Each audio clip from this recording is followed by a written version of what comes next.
Hello friends, कैसे हैं आप लोग। आप लोगों का स्वागत है आपके अपने channel future online classes Sonpur में।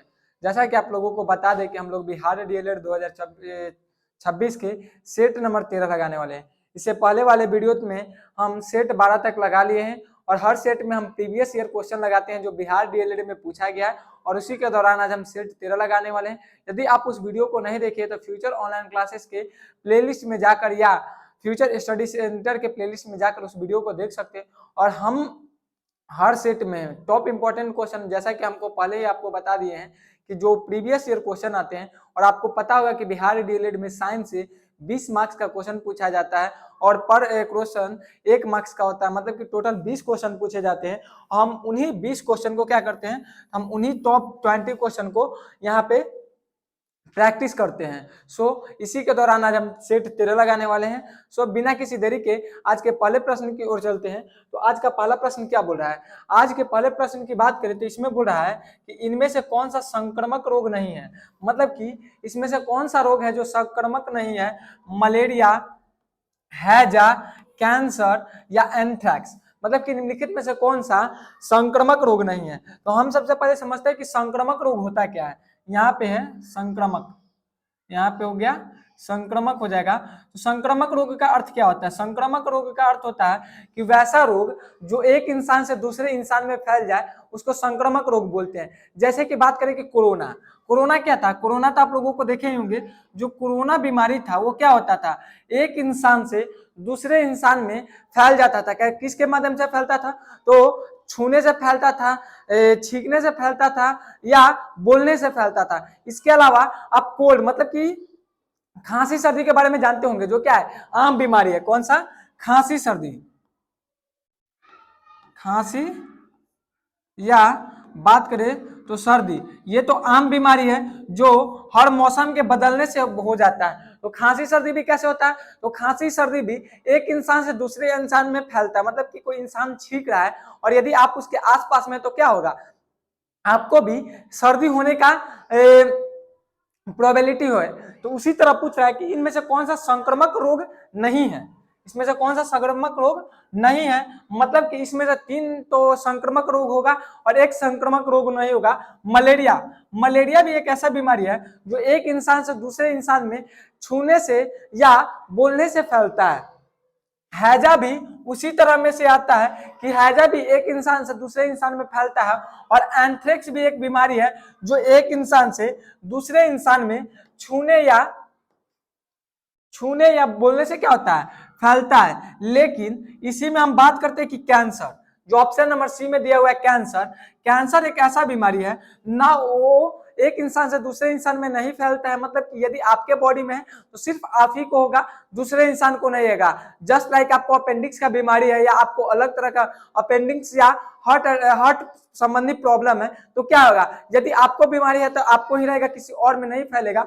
उसी तरह से कैंसर भी आता है, कैंसर भी एक इंसान से दूसरे इंसान में नहीं फैलता है। तो ऑप्शन नंबर सी क्या हो जाएगा, ऑप्शन नंबर सी सही हो जाएगा। अब बात करें क्वेश्चन नंबर 2, मतलब कि प्रश्न नंबर दूसरा की बात करते हैं। तो इसमें पूछ रहा है कि इनमें से कौन सा अकार्बनिक यौगिक है, मतलब कि निम्नलिखित में से कौन सा अकार्बनिक यौगिक है। एल्कोहल, ईस्टर, अमोनिया या मीथेन, निम्नलिखित में से कौन सा अकार्बनिक यौगिक है। तो आप जानते होंगे कि अकार्बनिक का अर्थ क्या होता है। अकार्बनिक का अर्थ होता है कि वैसा पदार्थ जिनमें कार्बन की मात्रा न हो, उसको क्या बोलते हैं, अकार्बनिक बोलते हैं। तो सबसे पहले क्या दिया हुआ है, अल्कोहल दिया हुआ है। तो अल्कोहल का फॉर्मूला क्या होता है, C2H5OH। ये किसका फॉर्मूला है, ये फॉर्मूला है अल्कोहल का। तो इसमें आप गौर कीजिए, तो यहाँ पे कार्बन है, यहाँ पे क्या है, यहाँ पे कार्बन का 2 मॉलिक्यूल है। और यदि यहाँ पे कार्बन का 2 मॉलिक्यूल है तो ये क्या हो सकता है, ये अकार्बनिक नहीं हो सकता। मतलब कि इसमें कार्बन का मात्रा है तो ये क्या होगा, ये अकार्बनिक नहीं होगा। तो ऑप्शन ए क्या हो जाएगा, ऑप्शन ए गलत हो जाएगा। ऑप्शन बी की बात करें तो ऑप्शन बी में क्या दिया हुआ है, ईस्टर दिया हुआ है। ईस्टर के फॉर्मूला की बात करें तो ईस्टर में जानते होंगे कि ये भी एक तरह का कार्बन, मतलब कि COO और COR लगा होता है। मतलब कि ये भी एक तरह का क्या है, ईस्टर भी एक तरह का अकार्बनिक पदार्थ है। अकार्बनिक पदार्थ है, इसका अर्थ क्या हो गया कि ईस्टर का मतलब कि ईस्टर भी जो है वो भी एक पदार्थ से दूसरे पदार्थ में फैलता है। मतलब इसका फॉर्मूला क्या होता है, COO C2H5, COO C2 C2H5। और इधर की बात करें तो इधर क्या होता है, इधर होता है, इधर भी कार्बन लगा होता है, इधर भी क्या होता है, इधर भी कार्बन लगा होता है, तो इधर लगा होता है CH3। तो ये क्या हो गया, ईस्टर बी में भी देखिए तो ईस्टर में भी क्या है, कार्बन की मात्रा है। तो यदि इसमें भी कार्बन की मात्रा है तो ये भी क्या हो जाएगा, ये भी अकार्बनिक हो जाएगा। इसके बाद हम बात करें तो अमोनिया, अमोनिया का क्या फॉर्मूला होता है, अमोनिया का फॉर्मूला होता है NH3। अमोनिया का फॉर्मूला क्या होता है, अमोनिया का फॉर्मूला होता है NH3। तो आप इसमें गौर कीजिए तो यहाँ पे नाइट्रोजन है और यहाँ पे हाइड्रोजन है, लेकिन इसमें कार्बन नहीं है। और यदि इसमें कार्बन नहीं है तो ये क्या हो जाएगा, ये अकार्बनिक हो जाएगा। तो ऑप्शन सी क्या हो जाएगा, ऑप्शन सी सही हो जाएगा। ऑप्शन डी की बात करें तो ऑप्शन डी में दिया हुआ है मीथेन। तो मीथेन का फॉर्मूला क्या होता है, मीथेन का फॉर्मूला होता है CH4। मीथेन का फॉर्मूला क्या होता है, CH4। आप गौर कीजिए तो मीथेन में भी क्या है, मीथेन में भी कार्बन लगा हुआ है, तो ये भी क्या हो जाएगा, ये भी गलत हो जाएगा। तो ऑप्शन सी क्या हो जाएगा, ऑप्शन सी अमोनिया सही हो जाएगा। बाकी सब के सब क्या है, गलत है। अल्कोहल C2H5 इसमें भी कार्बन है, ईस्टर में भी कार्बन होता है, और अमोनिया में, मीथेन में भी कार्बन होता है। नेक्स्ट क्वेश्चन नंबर 3 की बात करें तो क्वेश्चन नंबर 3 में क्या पूछ रहा है, क्वेश्चन नंबर 3 में पूछ रहा है कि इनमें से कौन सा रासायनिक प्रक्रिया नहीं है, मतलब कि इसमें से कौन सा रासायनिक प्रक्रिया नहीं है। तो रासायनिक प्रक्रिया किसको बोलते हैं, मतलब कि दूध से आइसक्रीम का बनना ये रासायनिक प्रक्रिया है या नहीं है, दूध से दही बनना ये रासायनिक प्रक्रिया है या नहीं, दही से घी निकलना ये रासायनिक प्रक्रिया है या नहीं, या दूध से मक्खन निकलना ये इसमें से कौन सा रासायनिक प्रक्रिया है। तो रासायनिक प्रक्रिया का अर्थ क्या होता है, रासायनिक प्रक्रिया वैसा प्रक्रिया जिसमें कोई पदार्थ बदले तो वो अपनी मूल अवस्था में ना आए, उसको क्या बोलते हैं, रासायनिक परिवर्तन। वही बात करें कि भौतिक परिवर्तन वैसा परिवर्तन होता है जिसमें पदार्थ अपनी अवस्था में, यदि वो अपनी अवस्था को बदल रहा है तो फिर अपनी वापस अवस्था में आ सकता है। जैसे कि पानी का बर्फ में बदलना, यदि पानी बर्फ में बदल रहा है तो बर्फ रिटर्न पानी में बन सकता है ना, तो ये क्या हो जाएगा, ये एक भौतिक परिवर्तन है। लेकिन रासायनिक परिवर्तन तो यहाँ पे क्या करें, निम्नलिखित में से कौन सा रासायनिक प्रक्रिया नहीं है। तो आप गौर कीजिए तो ऑप्शन नंबर ए में क्या हुआ, दूध से आइसक्रीम बनना। यदि दूध से यदि आइसक्रीम बनता है तो आइसक्रीम भी तो पिघल के वापस दूध बन जा रहा है, तो ये क्या हो गया, ये तो भौतिक परिवर्तन हो गया। तो ये ऑप्शन ए ऐसा ही सही है। ऑप्शन बी नंबर की बात करें तो ऑप्शन बी में क्या करा, दूध से दही बनना। यदि एक बार दूध से दही बन गया तो दही रिटर्न दूध में बदल सकता है, नहीं बदल सकता है।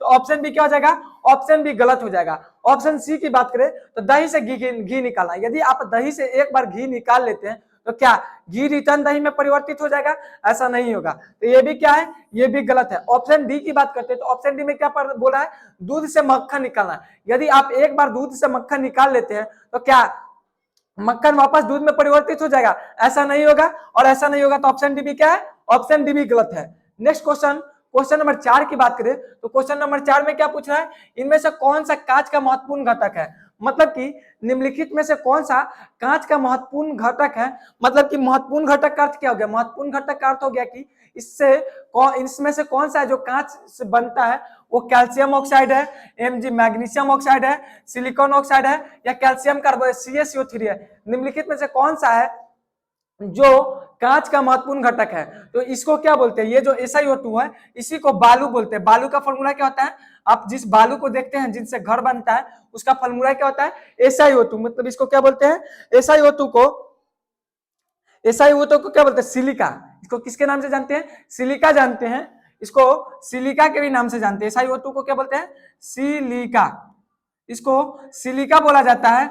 और बात करें तो इसको बालू के बनाने में एक महत्वपूर्ण घटक के रूप में काम आता है। क्या होता है, कांच बनाने में एक महत्वपूर्ण घटक का उपयोग होता है। मतलब कि जब कांच का निर्माण होता है तो क्या होता है, उसमें सिलिका का उपयोग किया जाता है। इसके अलावा बात करें तो सोडियम कार्बोनेट और लाइम को गलाकर भी बनाया जाता है। मतलब कि सोडियम कार्बोनेट,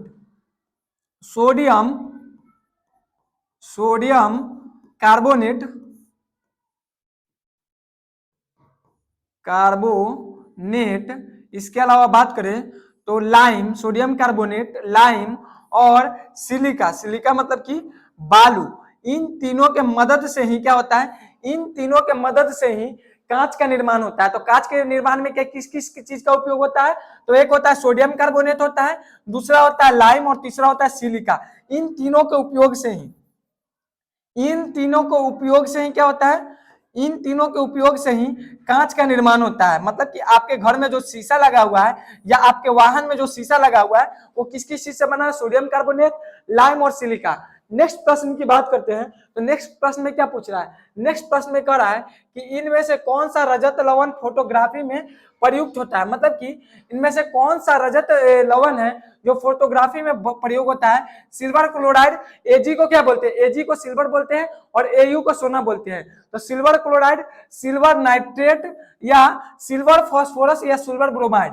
मतलब कि एजीबीआर, एजीएफ, एजीएनओ3 या एजीसीएल। मतलब कि निम्नलिखित में से कौन सा है जिसको फोटोग्राफी में प्रयोग होता है। तो फोटोग्राफी में प्रयोग करने के लिए सिल्वर ब्रोमाइड मतलब कि एजीबीआर, मतलब कि यहाँ पे जो दिया हुआ है सिल्वर ब्रोमाइड, सिल्वर ब्रोमाइड का प्रयोग किया जाता है। मतलब कि सिल्वर ब्रोमाइड क्या होता है, कैमरा के अंदर लगा होता है और कैमरा के अंदर सिल्वर ब्रोमाइड होता है और जैसे ही फोटो को क्लिक किया जाता है तो प्रकाश से अभिक्रिया करके क्या करता है, वो प्रकाश उसके अंदर जाता है और वो क्या करता है, वो छवि का निर्माण करता है। तो छवि का निर्माण किस पे होता है, छवि का निर्माण सिल्वर ब्रोमाइड मतलब कि एजीबीआर के ऊपर होता है और वो किसके अंदर रजत होता है, मतलब कि एजीबीआर का लेप होता है। मतलब कि उसके अंदर क्या होता है, एजीबीआर का लेप होता है। जिस तरह से किसी भी चीज के ऊपर हम कहते हैं, क्या करते हैं, किसी भी चीज के ऊपर हम लेप लगाते हैं, जैसे कि आप दीवार पे पोतते हैं, उसी तरह से क्या किया जाता है, सिल्वर ब्रोमाइड को फोटोग्राफी कैमरा के अंदर क्या किया जाता है, लगाया जाता है, क्योंकि फोटो को क्लिक करे, छवि का निर्माण करे। नेक्स्ट क्वेश्चन नंबर 6 की बात करें तो क्वेश्चन नंबर 6 में क्या पूछ रहा है, क्वेश्चन नंबर 6 में पूछ रहा है कि एक रेडियोधर्मी तत्व का अर्ध आयु 6 महीना है। मतलब कि कोई रेडियोधर्मी है, उस तत्व का अर्ध आयु कितना है, 6 महीना है और उस मूल सांद्रता का 1/16 हिस्सा होने में कितना समय लगेगा। 1 वर्ष लगेगा, 16 वर्ष लगेगा, 2 वर्ष लगेगा या 8 वर्ष लगेगा। तो यदि आप इस क्वेश्चन को सही से पढ़े तो इस क्वेश्चन में क्या कर रहा है कि एक रेडियोधर्मी है जिस तत्व का अर्ध आयु 6 महीना है। मतलब कि उस तत्व का अर्ध आयु 6 महीना है।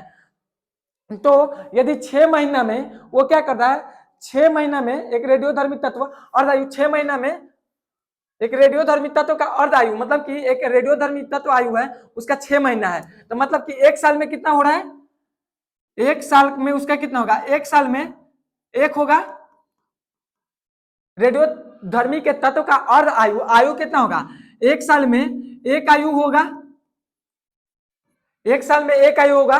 तो 6 महीना में कितना हो रहा है, 6 महीना में 6 महीना में कितना हो रहा है, 6 महीना में ये आधा हो जा रहा है।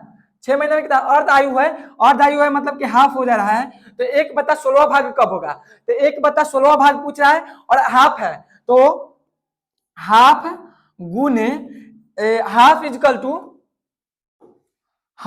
टू 1/16 भाग कब होगा, अभी हाफ भाग है। तो यदि इसके ऊपर पावर n रखते हैं तो n के जगह पे यदि आप 4 रखिएगा तो ये क्या हो जाएगा, 4 रखिएगा तो क्या होगा, यदि हम n के जगह पे 4 रखते हैं 1/2 के पावर 4 इजकल टू 1/16 तो क्या हो जाएगा, ये भी कितना हो जाएगा 4। मतलब कि इसको पूरा होने में, मतलब कि अभी 1/2 है और इसको 1/16 भाग होने में कितना लगेगा, 4 वर्ष, 4 महीना लगेगा।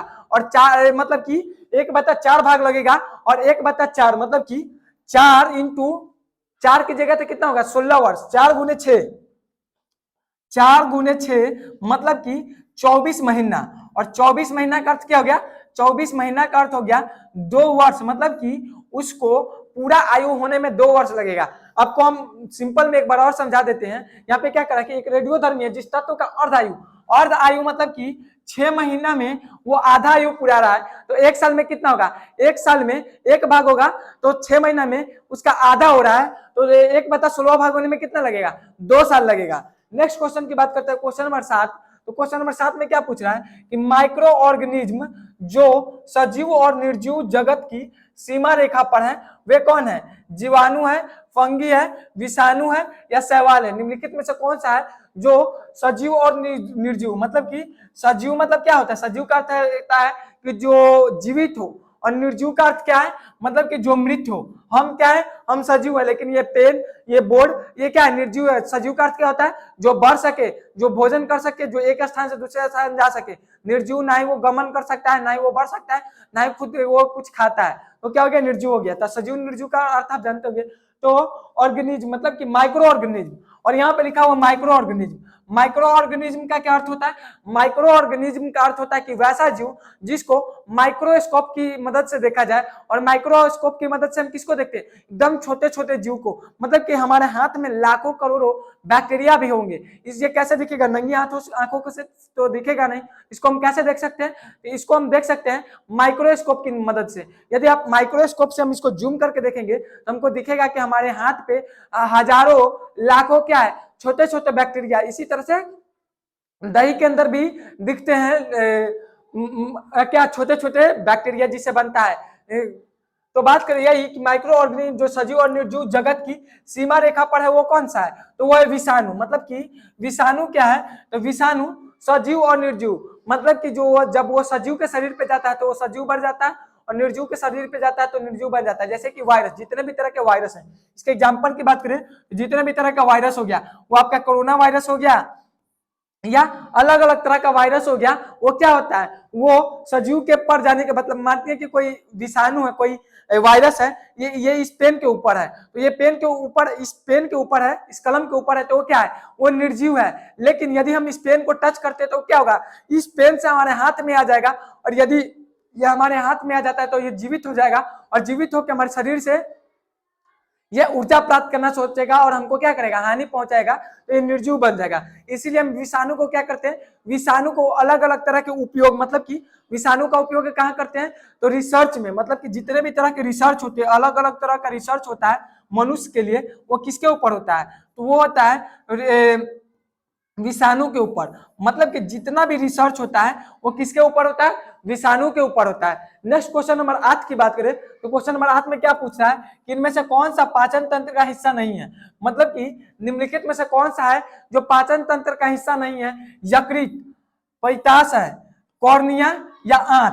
तो यकृत को इंग्लिश में क्या बोलते हैं? यकृत को लीवर बोलते हैं। वही बात करें कि पित्ताशय, पित्ताशय को क्या बोलते हैं?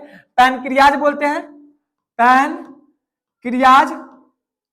वही बात करें कि आंत को क्या बोलते हैं? आंत को इंटेस्टाइन बोलते हैं, इंटेस्टाइन बोलते हैं। और कॉर्निया को इंग्लिश में भी कॉर्निया ही बोलते हैं, हिंदी में भी कॉर्निया ही बोलते हैं, CORENIA, कॉर्निया। स्पेलिंग मिला लीजिएगा हल्का, मतलब कि यदि प्रॉब्लम होगा, स्पेलिंग मिस्टेक होगा तो उसको मिला लीजिएगा। इनमें से कौन सा पाचन तंत्र का हिस्सा नहीं है? हमारे भोजन को पचाने के लिए कौन कौन सा भाग आता है? तो पहला तो बात करते हैं यकृत। यकृत से क्या होता है? यकृत से पीत रस निकलता है, जो पित्ताशय हमारे भोजन को क्या कहा जाता है? हमारे भोजन को, जब हमारा भोजन हमारे अमाशय में जाता है, पेट में जाता है, तो क्या हो जाता है? वो एसिडिक हो जाता है HCl में मिलने से। तो उसको क्या करता है? HCl मिलने से क्या होता है? हमारा भोजन, HCl के मिलने से हमारा भोजन क्या हो जाता है? एसिडिक हो जाता है। तो उसको बेस में कौन बदलता है? उसको बेस में बदलने का काम यकृत करता है। यकृत में से क्या निकलता है? बाल जूस निकलता है, मतलब कि यकृत से पीत निकलता है, तो क्या निकलता है? पीत रस। तो पीत रस क्या होता है? पीत रस, पीत रस बेसिकली क्या करता है? पीत रस हमारे भोजन को एसिडिक से बेसिक बनाता है, मतलब कि वो अम्लीय से क्षारीय बनाने का काम कौन करता है? अम्लीय से क्षारीय बनाने का काम यकृत करता है। और यदि हमारा भोजन अम्लीय से क्षारीय नहीं बनेगा तो हमारा भोजन पचेगा ही नहीं। मतलब कि यदि ये अम्लीय रह गया, हमारे इंटेस्टाइन में चला जाएगा, तो क्या होगा? हमारे इंटेस्टाइन गलने लगेगा। मतलब कि इतना ज्यादा HCl खतरनाक होता है। तो इसलिए क्या है? यकृत जरूरी है। तो ऑप्शन ए सही हो जाएगा, पित्ताशय। पैनक्रियाज से अलग अलग तरह के बाइल जूस निकलते हैं जो हमारे भोजन को पचाने में मदद करते हैं। तो पित्ताशय भी क्या है? हमारे भोजन को पचाने में मदद करता है। नेक्स्ट बात करते हैं आंत। आंत में भी पता होगा कि आपको पूर्ण रूप से भोजन कहाँ पचता है? तो आंत में पचता है, तो आंत भी मदद आता है। लेकिन कॉर्निया, कॉर्निया हमारे आंख का भाग है। कॉर्निया क्या है? हमारे आंख का भाग है। और यदि कॉर्निया हमारे आंख का भाग है तो इसको भोजन बनाने में कोई मदद नहीं है। तो ऑप्शन सी क्या हो जाएगा? ऑप्शन सी सही हो जाएगा। और क्वेश्चन में यही पूछा है कि निम्नलिखित में से कौन सा हिस्सा नहीं है, और वो हिस्सा कौन सा हो जाएगा? तो कॉर्निया हो जाएगा। यदि आप इसको लिखना चाहते हैं तो आप इसको लिख सकते हैं। तब तक हम क्या करें? तब तक हम देख रहे हैं कि वीडियो रिकॉर्ड हो रहा है या नहीं हो रहा है। आप तब तक चाहते हैं कि हम इसको नोट डाउन करें तो आप इसको नोट डाउन कर सकते हैं। तब हम क्या करेंगे? उसके बाद देन हम नेक्स्ट क्वेश्चन की ओर मूव करेंगे। तो अब हम नेक्स्ट क्वेश्चन की बात करते हैं। तो नेक्स्ट क्वेश्चन में क्या पूछ रहा है? क्वेश्चन नंबर 9 की बात करें तो क्वेश्चन नंबर 9 में पूछ रहा है कि अस्थि का एक मुख्य खनिज तत्व है। मतलब कि अस्थि, अस्थि का अर्थ क्या होता है? अस्थि का अर्थ होता है बोन। अस्थि को इंग्लिश में क्या बोलते हैं? बोन। और ये हमारे बोन जो हड्डी है उसका मुख्य अंग कौन सा है? कैल्शियम है, मैग्नीशियम है, फेरस है या सल्फर है? तो हमारा जो अस्थि है, हमारा जो हड्डी है उसका मुख्य अंग कैल्शियम है। और कैल्शियम का बात करें तो फास्फोरस, मतलब कि हमारा जो पूरा हड्डी है वो कैल्शियम से बना हुआ है। लगभग 85% जो हमारा हड्डी है वो कैल्शियम से बना हुआ है, 10% फास्फोरस से बना हुआ है। उसके अलावा अलग अलग एलिमेंट, अलग अलग तत्व मिलकर बने हुए हैं। लेकिन मुख्य रूप से बात करें तो मुख्य खनिज क्या है? तो मुख्य खनिज कैल्शियम ही है। यदि हमारे शरीर में कैल्शियम की कमी हो जाती है तो हमारे जो जोड़ है, हमारे हड्डी का जो ज्वाइंट पोर्शन है वहां पे दर्द होता है, जैसे कि कोहनी हो गया, हमारा पैर का घुटना हो गया, हमारा एल्बो हो गया, ये सब क्या होता है? दर्द करने लगता है। आकाश के नीले रंग का कारण क्या है? प्रकाश का परिक्षेपण, विवर्तन, प्रकीर्णन या व्यक्तीकरण। तो प्रकाश में नीले रंग का कारण क्या है? तो प्रकाश के नीले रंग का पीछे प्रकीर्णन, मतलब कि प्रकीर्णन के कारण क्या होता है? हमारा प्रकाश, हमारा जो आकाश है वो नीला दिखता है। मतलब कि नीला जो रंग है वो कम अति होता है, मतलब कि हम पहले ही बात कर दे कि नीला रंग का जो तरंगदैर्ध्य होता है वो कम होता है। इसका तरंगदैर्ध्य क्या होता है? तरंगदैर्ध्य कम होता है। और यदि इसका तरंगदैर्ध्य नीला तरंगदैर्ध्य क्या होता है? कम होता है। और यदि इसका तरंगदैर्ध्य कम होता है तो ये अपने आप को क्या करता देता है? फैला देता है। और ये अपने आप को प्रकीर्णन के क्या कारण क्या होता है? आकाश, मतलब कि नीला रंग का तरंगदैर्ध्य कम होता है और कम होने के कारण क्या होता है? ये दूर तक नहीं जा पाता है और ये खुद को, अपने आप को बांट लेता है। और ये क्या होता है? हमारा इसी कारण आकाश नीला दिखता है। नेक्स्ट क्वेश्चन नंबर 11 की बात करें तो निम्न में से कौन सा कोलाइड नहीं है? मतलब कि निम्नलिखित में से कौन सा है जो कोलाइड नहीं है? धुआं, क्लोरोफिल, रूबी ग्लास, दूध। निम्नलिखित में से कौन सा है जो कोलाइड नहीं है? तो कोलाइड भी बहुत बार क्वेश्चन रिपीटेड है। तो कोलाइड का अर्थ क्या होता है? कोलाइड के बारे में हम पहले भी बता चुके हैं। यदि आप उस वीडियो को नहीं देखे हैं तो देख सकते हैं फ्यूचर ऑनलाइन के प्लेलिस्ट से। तो कोलाइड का अर्थ होता है कि दो पदार्थों का मिश्रण, मतलब कि दो पदार्थों का मिश्रण इस प्रकार हो कि आप उसके मिश्रण को पकड़ न सके। जैसे कि बात करें कि दूध यहाँ पर एग्जाम्पल में दिया हुआ है। तो दूध में किस किस चीज का मिश्रण होता है? तो एक होता है फैट, मतलब कि वसा, प्लस वाटर, मतलब कि जल।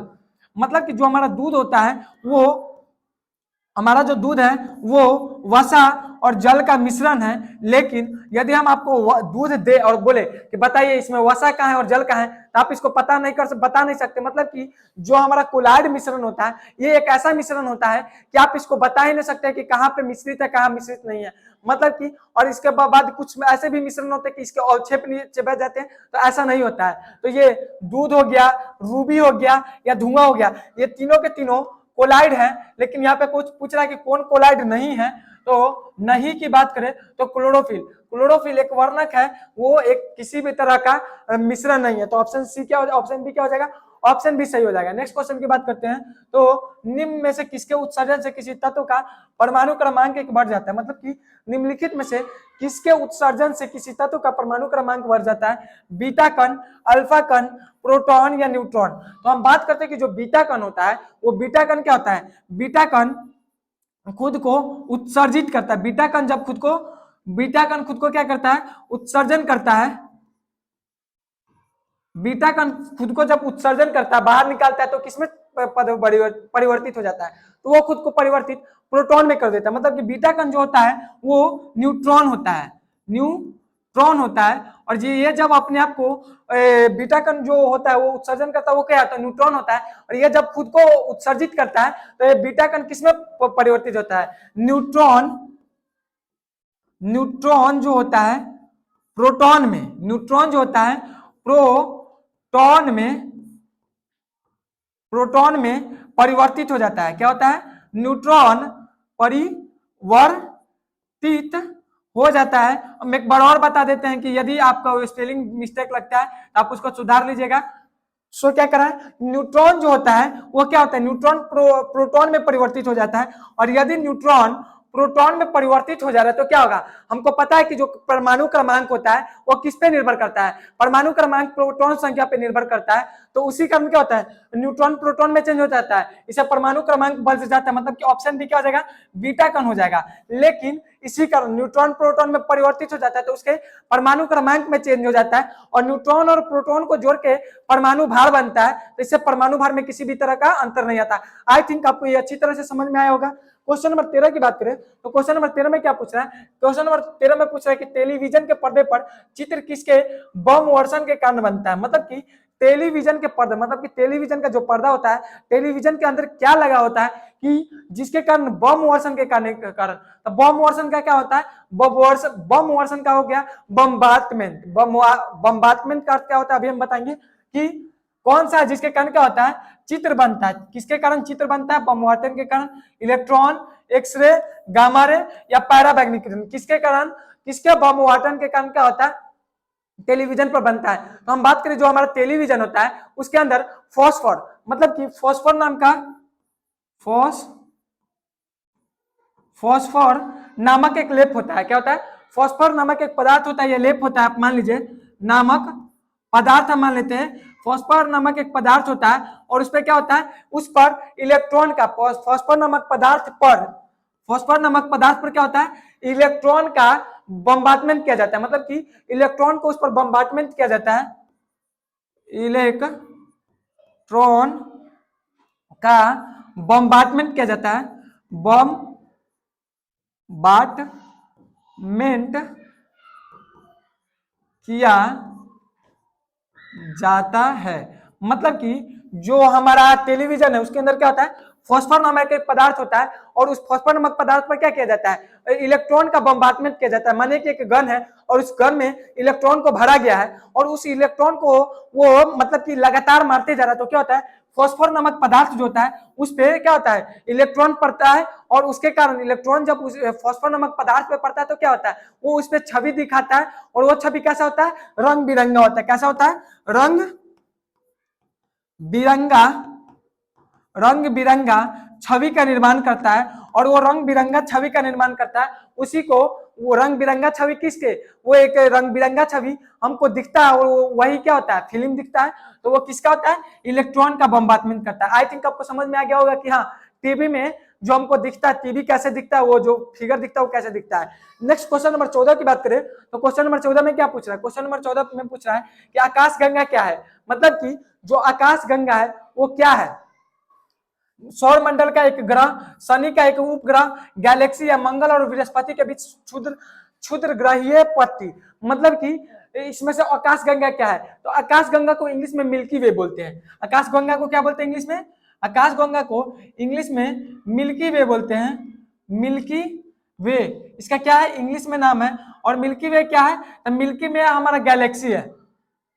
मिल्की वे क्या है, गैलेक्सी है। गैलेक्सी के अर्थ आई थिंक आपको पता होगा। यदि आपको गैलेक्सी का अर्थ नहीं पता है तो गैलेक्सी उसको बोलते हैं मतलब कि जिसमें बहुत सारे तारों का और ग्रहों का संग्रह हो, उसको गैलेक्सी बोलते हैं। और जो हमारा पृथ्वी हो गया, सूर्य हो गया, चंद्रमा हो गया, वो कौन सा गैलेक्सी में है, तो वो मिल्की वे गैलेक्सी में। मतलब कि हम बात करें कि हमारा मतलब कि हमारा जो हम किस गैलेक्सी में रहते हैं तो वो मिल्की वे गैलेक्सी है। या हमारे पृथ्वी के सबसे नजदीकी गैलेक्सी की बात करें तो वो गैलेक्सी मिल्की वे है। और मिल्की वे के अलावा एक और गैलेक्सी है जिसका नाम है एंड्रोमेडा।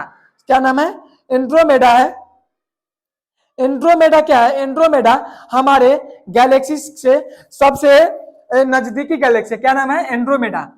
एंड्रोमेडा जिसको M51 के भी नाम से जानते हैं, M53 या M31, सॉरी M31, जो हमारे मिल्की वे के बाद सेकंड, मतलब कि इसको बोल सकते हैं सेकंड नियरेस्ट, इसको क्या लिख देते हैं, सेकंड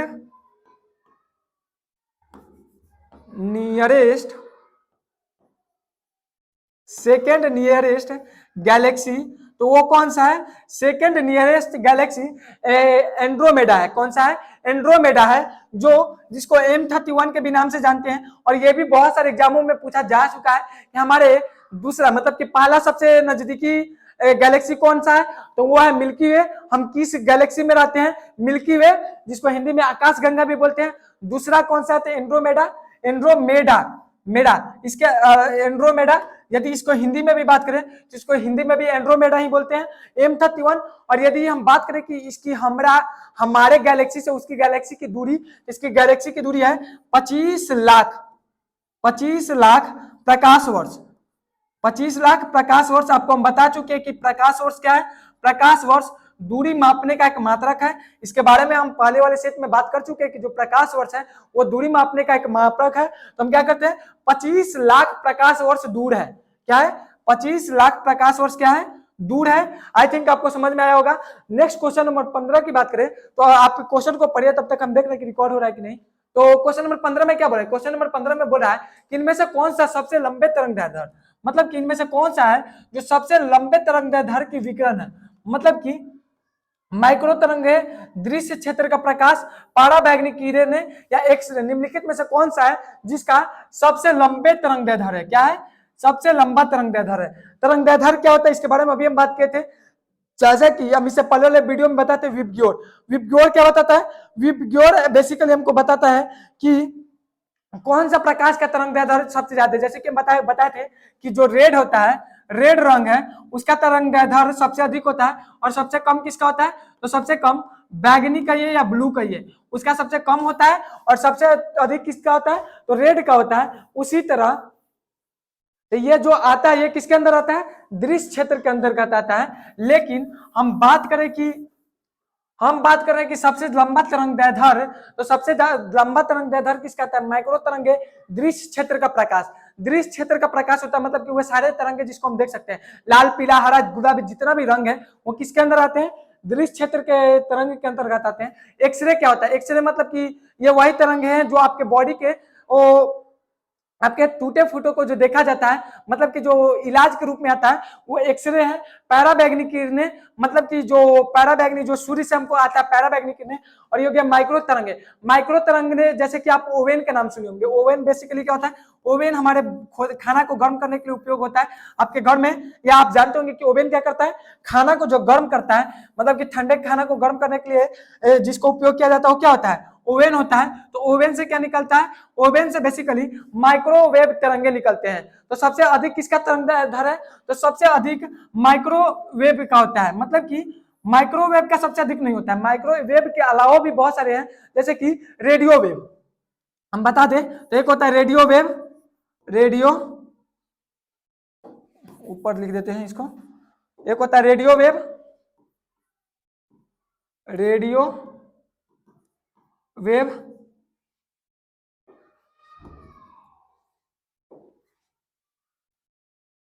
रेडियो वेव। उसके बाद बात करें तो microwave, microwave.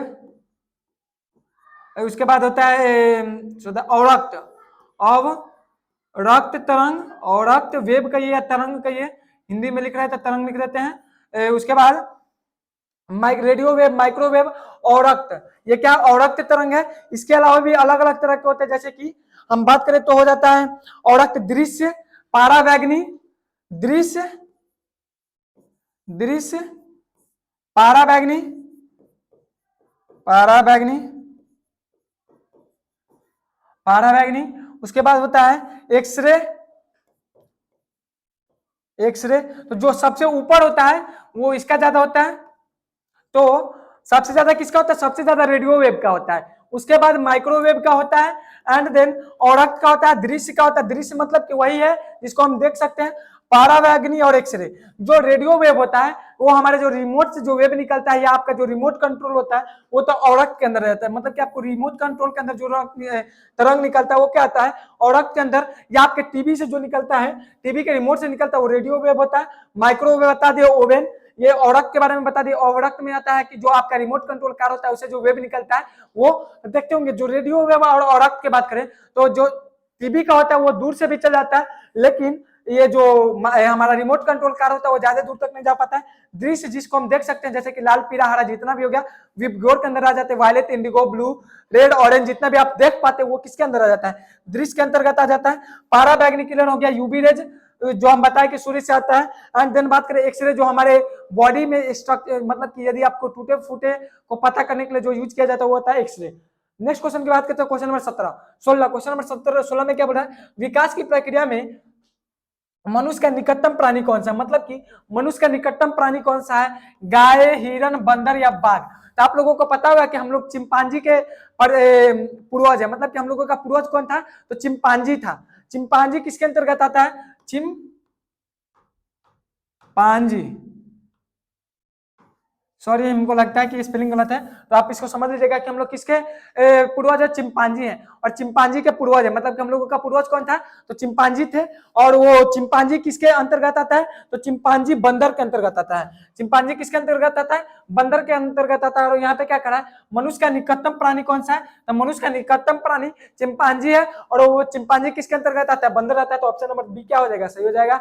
Next question number 17 की बात करें, तो निम्नलिखित में से कौन सा अदिश राशि है, निम्नलिखित में से कौन सा अदिश राशि है। आपको अदिश और सदिश राशि पता होगा। अदिश राशि किसको बोलते हैं, अदिश राशि, अदिश अदिश राशि जिसमें क्या होता है, मैग्नीट्यूड तो होता है, मैग्नीट्यूड हो लेकिन डायरेक्शन, दिशा न हो, तो उसको क्या बोल देंगे, उसको अदिश राशि बोल देंगे। वही बात करें सदिश राशि, सदिश राशि की बात करें तो सदिश राशि किसको बोलते हैं, जिसमें मैग्नीट्यूड भी हो और डायरेक्शन भी हो, डायरेक्शन भी हो, तो उसको क्या बोलेंगे, उसको सदिश राशि बोल देंगे। मतलब कि जिसमें मैग्नीट्यूड हो, जिसमें मैग्नीट्यूड हो लेकिन डायरेक्शन ना हो, उसको क्या बोलेंगे, अदिश राशि। और जिसमें मैग्नीट्यूड और डायरेक्शन दोनों हो, उसको सदिश राशि बोलेंगे। जैसे कि बात करें अदिश राशि में एनर्जी, मतलब कि ऊर्जा की बात करें, ताप की बात करें या दूरी की बात करें, तो ये सब क्या है, ये सब के सब अदिश राशि है। लेकिन हम बात करें बल किधर लगा रहे हैं, ये बेसिकली होता है ना, बल किधर लगा रहे हैं, पूरब लगा रहे, पश्चिम लगा रहे, उत्तर लगा रहे, दक्षिण लगा रहे। त्वरण मतलब कि एक्सेलरेशन, वो किधर लग रहा है। इसके अलावा अलग अलग हो जाते हैं, तो ये क्या हो गया, ये सब इसके एग्जांपल हो गए, ऊपर वाले के एग्जांपल हो गए। इसको हल्का और खींच देते हैं। तो यही पूछा है कि निम्नलिखित में से कौन सा अदिश राशि, अदिश राशि है मतलब कि वैसा राशि जिसमें दिशा हो, लेकिन देखिए वेग क्या होता है, वेग एक अदिश राशि, मतलब कि वेलोसिटी एक अदिश राशि, मतलब कि आपको जब वेलोसिटी बताना है कि हाँ हम इस वेग से चल रहे थे, आपको बताया जाता है कि हाँ कौन सी दिशा में, पूरब पश्चिम उत्तर दक्षिण किधर जा रहे हैं, इसको बताना होता है। तो क्या हो गया, ये सदिश राशि हो गया। तो ऑप्शन ए गलत। ऑप्शन बी की बात करें तो ऑप्शन बी में क्या करा, बल। हम अभी बताए कि बल तो अदिश राशि में आता है, कि मतलब कि हमको बताना होगा कि किस दिशा में लगा रहे हैं। शक्ति जो होता है, शक्ति एक अदिश राशि है, मतलब कि आपको शक्ति कितना है इसको कोई थोड़े पता चलता है कि हमको पूरब में हमको पूरब में इतना शक्ति है और पश्चिम में इतना शक्ति है। तो शक्ति को बताने के लिए किसी भी तरह का दिशा नहीं। चुंबकीय प्रेरणा, मतलब कि चुंबकीय प्रेरणा है, ये एक अदिश राशि है। मतलब कि चुंबकीय प्रेरणा क्या है, चुंबकीय प्रेरणा एक सदिश राशि है, मतलब कि इसको दिशा बताना होता है कि हाँ किस दिशा में चुंबकीय प्रेरणा लग रहा है। मतलब कि आप माने कि इलेक्ट्रिसिटी जा रहा है तो किधर जा रहा है, पूरब जा रहा होगा, पश्चिम जा रहा होगा, किसी तो दिशा में जा रहा होगा। तो ये क्या हो गया, अदिश राशि, मतलब कि ये सब के सब सदिश राशि है, ये शक्ति सिर्फ अदिश राशि है। नेक्स्ट क्वेश्चन की बात करें, क्वेश्चन नंबर 18। तो क्वेश्चन नंबर 18 में क्या पूछा है कि किस रंग की सतह ताप विकिरण का सर्वोत्तम विकिरक है, मतलब कि किस रंग की सतह ताप विकिरण का सर्वोत्तम विकिरक है, श्वेत, लाल, काला, पीला। मतलब कि किस ताप का विकिरण, ताप का विकिरण कौन सा होगा, ताप का विकिरण मतलब कि वैसा क्या कर रहा है, किस रंग पूछा, किस रंग का ताप विकिरण अधिक है। तो विकिरक अर्थ क्या हो जाता है, विकिरक अर्थ हो जाता है कि वैसा सतह, मतलब कि वैसा कोई चीज जो उष्मा को उत्सर्जित तो करे, लेकिन उष्मा को उत्सर्जित करने के लिए किसी भी माध्यम की जरूरत नहीं पड़े, उसको क्या बोलते हैं, उसको विकिरक बोलते हैं, ताप विकिरक। ताप विकिरक का अर्थ क्या हो गया कि वैसा कोई पदार्थ या कोई भी चीज जो उष्मा को तो उत्सर्जित करे, लेकिन उत्सर्जित करने के लिए उसको किसी भी माध्यम की जरूरत नहीं पड़े। जैसे कि जल हो गया, हवा को, उसको किसी भी तरह का माध्यम की जरूरत नहीं पड़े। जैसे कि सूर्य क्या करता है, ऊर्जा को उत्सर्जित करता है, लेकिन क्या उसको उत्सर्जित करने के लिए किसी भी माध्यम की जरूरत पड़ती है, नहीं पड़ती है। मतलब कि मानिए आप बोलिए कि नहीं, हमारे जब पृथ्वी के अंदर आता है तो बहुत सारे वो हवा तो है हमारे पृथ्वी में, सही है, हमारे पृथ्वी के अंदर तो हवा है, लेकिन हम बात करें कि जो सूर्य क्या है, सूर्य हमारे पृथ्वी के बाहर है, और वो क्या है, वो वैक्यूम है, वहां पर किसी भी तरह का हवा नहीं है। और जब किसी तरह का हवा नहीं है तो वहां से तो उतना दूर से तो ताप आ रहा है ना, तो उसको किसी भी तरह का माध्यम की जरूरत नहीं पड़ता है। तो वो कौन सा विकिरक का अर्थ हो गया था, काला रंग। काला रंग के बारे में आप सुने होंगे कि जो काला रंग होता है वो अधिक क्या करता है, ऊर्जा को उत्सर्जित करता है, अपने आप को अंदर करता है। मतलब कि आप सुनोगे कि गर्मी के दिन में काला कपड़ा नहीं पहनना चाहिए। क्यों नहीं पहनना चाहिए? ऊर्जा को ज्यादा अवशोषित करता है, इसलिए सबसे ज्यादा कौन उत्सर्जित करता है, तो काला करता है। और काला के बात करें तो काला के बात करता है खुरदुरा जगह, जो खुरदुरा जगह होता है, खुरदुरा या रॉक सरफेस की बात करें वो करता है। उसके बाद हो जाता है श्वेत, मतलब कि व्हाइट कलर होता है और सबसे कम चमकीला करता है, चमकीला। तो ये क्या हो गया, क्रम संख्या हो गया। तो सबसे ज्यादा कौन करता है, तो सबसे ज्यादा काला करता है। नेक्स्ट क्वेश्चन की बात करें, क्वेश्चन नंबर 19। तो क्वेश्चन नंबर 19 में क्या बोल रहा है, 19 नंबर में बोल रहा है कि 19 नंबर बोल रहा है कि पानी का घनत्व तो अधिकतम किस तापमान पर होता है 0 degree Celsius, 4 degree Celsius, 20 degree Celsius, उपयुक्त में से किसी पर नहीं है। ये क्वेश्चन भी रिपीटेड है। इसमें से आई थिंक आप गौर किए होंगे तो हम बताए नहीं, लेकिन बहुत सारा क्वेश्चन जो था वो हम इससे पहले बात कर चुके हैं और इसमें भी क्या हुआ, क्वेश्चन रिपीटेड हुआ है। तो यही पूछ रहे हैं कि पानी का घनत्व अधिकतम कहाँ होता है। पानी का घनत्व का अधिकतम से अर्थ क्या है? अधिकतम का अर्थ है कि पानी को जब हम तौलेंगे तो उसका तुलना में उसका अधिकतम तापमान होता है। हम बताए हुए कि वो 4 डिग्री सेल्सियस होता है। मतलब कि 4 डिग्री सेल्सियस पे क्या होता है, पानी का घनत्व अधिकतम होता है। मतलब कि 4 डिग्री सेल्सियस जब, मतलब कि जब पानी का तापमान 4 डिग्री सेल्सियस हो जाता है तो क्या होता है, उसका जो घनत्व होता है, उसका जो वजन होता है वो और तुलना में क्या होता है, अधिक हो जाता है। और वही बात करें कि 0 डिग्री सेल्सियस पे क्या होता है, तो बर्फ बन जाता है, बर्फ बन जाता है।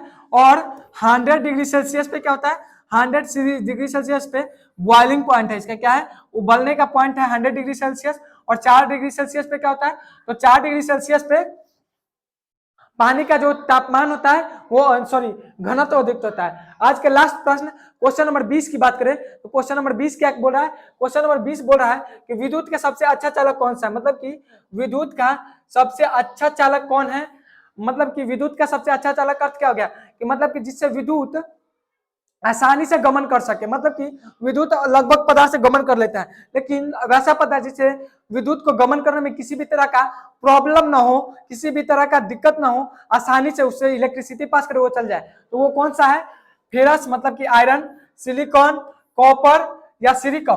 तो सबसे अच्छा चालक की बात करें तो सबसे अच्छा चालक होता है एजी। एजी का अर्थ क्या होता है, एजी का अर्थ होता है चांदी। चांदी के बाद बात करें तो होता है कॉपर। कॉपर के बाद बात करें तो होता है एल्युमिनियम। उसके बाद एयू, मतलब कि ये सब क्या है, तो ये सब अच्छा चालक है। तो इसमें देखिए क्या दिया हुआ है, एजी। एजी मतलब क्या होता है, एजी का अर्थ होता है चांदी, चांदी, कॉपर,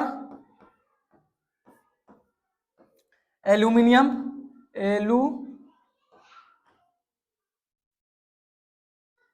इंग्लिश में लिख देते हैं एल्यूमिनियम। एंड देन बात करें तो सोना। तो सबसे अधिक किसका होता है, सबसे अधिक कॉपर का होता है, कॉपर का सीयू, ऑप्शन सी सही।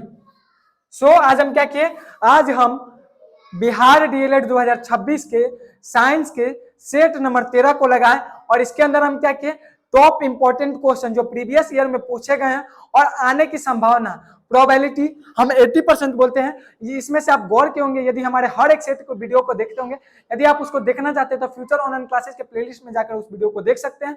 तो आप उस हर वीडियो को देखिएगा तो आपको इस वीडियो में पता चलेगा कि बहुत सारे क्वेश्चन थे, लगभग 5 से 6 क्वेश्चन जो रिपीटेड हो चुका है। मतलब कि ऐसे ऐसे क्वेश्चन, इसके अलावा कुछ कुछ हिंट थे, जैसे कि हम कुछ एक्स्ट्रा बता दिए थे, इससे पहले वाले वीडियो में भी आया था। तो आप यदि हर एक वीडियो को अच्छी तरह से देख के जाते हैं तो आप अच्छा स्कोर करके आते हैं। और एक आपको काम करना है, क्योंकि आपको एक काम ये करना है कि आप पूरा वीडियो देख लिए हैं, आपको ये बताना है कि आप 20 में कितना स्कोर किए। मतलब कि आप 20 में 20 स्कोर किए, 18 किए, 19 किए, 18 किए, कितना किए, आपको क्या करना है, कमेंट में बताना है। यदि आप 20 में 20 किए तो आपको कांग्रेचुलेशन, या आप 19 18 भी करते हैं तो बहुत बढ़िया। और यदि आप इससे कम करते हैं तो आप खुद में इंप्रूवमेंट लाइए, और यदि आप 15 तक है तो गुड है, और यदि आप उससे कम है तो आपको मेहनत करने की बहुत ज्यादा जरूरत है, क्योंकि क्वेश्चन इससे ज्यादा तो पूछा नहीं जाता है, जैसा कि आप लोगों को पूरे वीडियो को देख के पता चला होगा। सो आज के लिए इतना ही। हंसते रहिए, मुस्कुराते रहिए और पढ़ते रहिए, क्योंकि हंसने और मुस्कुराने से तो काम चलेगा नहीं, पढ़ना भी जरूरी है। सो आज के लिए इतना ही। जय Hind, thank you for seeing all video.